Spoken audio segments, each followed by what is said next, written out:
ஐரோப்பாவில் ஏற்பட்டுள்ள வெப்ப அலையால் மனிதர்கள் கடுமையாக பாதிக்கப்படுவதோடு மட்டுமல்லாது கடுமையான காட்டுத்தீ ஏற்பட்டு சுற்றுச்சூழலை நிலைகுலைய வைத்துள்ளது. இது தொடர்பான செய்தி தொகுப்பை தற்போது பார்க்கலாம். ஐரோப்பிய கண்டம் முழுவதும் வரலாறு காணாத வகையில் மிக கடுமையான வெப்ப அலை வீசி வருகிறது. ஜூன் மாத இறுதியிலும் ஜூலை தொடக்கத்திலுமாக பதிவாகி வரும் இந்த அதீத வெப்பம் மற்றும் வறண்ட காலநிலை காரணமாக ஐரோப்பாவின் பல நாடுகளில் பயங்கரமான காட்டுத்தீ பரவி பெரும் சோகத்தை ஏற்படுத்தி வருகிறது. மேற்கு ஐரோப்பியாவின் இங்கிலாந்தில் ஜூன் 23 தொடங்கிய வெப்ப அலை கிழக்கு ஐரோப்பிய நாடுகளான Bulgaria, Croatia, Greece, Macedonia, Hungary உள்ளிட்ட நாடுகளில் தீவிரமடைந்துள்ளது. இதனால் ஐரோப்பாவின் பொருளாதார சக்திகளான பிரான்ஸ், இத்தாலி, ஜெர்மனி, பிரிட்டன் உள்ளிட்ட நாடுகள் மிகப்பெரிய தடுமாற்றத்தை சந்தித்துள்ளது.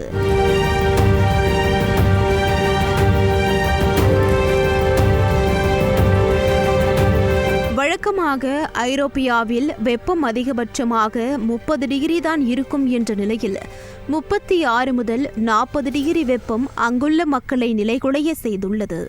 பிரான்சில் ஏற்பட்டுள்ள வெப்ப அலையால் 1000க்கும் மேற்பட்டோர் உயிரிழந்திருப்பது உலகளவில் பெரும் அதிர்ச்சியை ஏற்படுத்தியுள்ளது. அது மட்டுமல்லாது வெப்பலையால் ஏற்பட்ட கடுமையான வறட்சியால் கடுமையான காட்டுத்தீ நிகழ்வுகள் பெரும் சவாலாக அமைந்துள்ளது. பால்கன் நாடுகளான அல்பேனியா, செர்பியா, குரேஷியா உள்ளிட்ட நாடுகளில் ஏற்பட்டுள்ள காட்டுத்தீயால் பல்லாயிரக்கணக்கான ஹெக்டேர் மரங்கள் எரிந்து சேதமடைந்துள்ளது.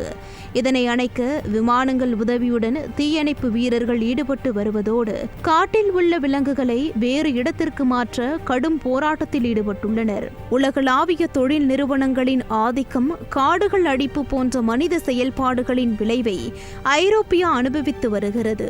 தற்போது மேற்கு ஐரோப்பாவில் வெப்பம் சற்றே தணிந்திருந்தாலும் வரும் ஜூலை 5 அல்லது 6 முதல் மீண்டும் அடுத்த சுற்று வெப்ப அலை தீவிரமாக தாக்கக்கூடும் என்று வானிலை ஆய்வாளர்கள் எச்சரித்துள்ளனர்.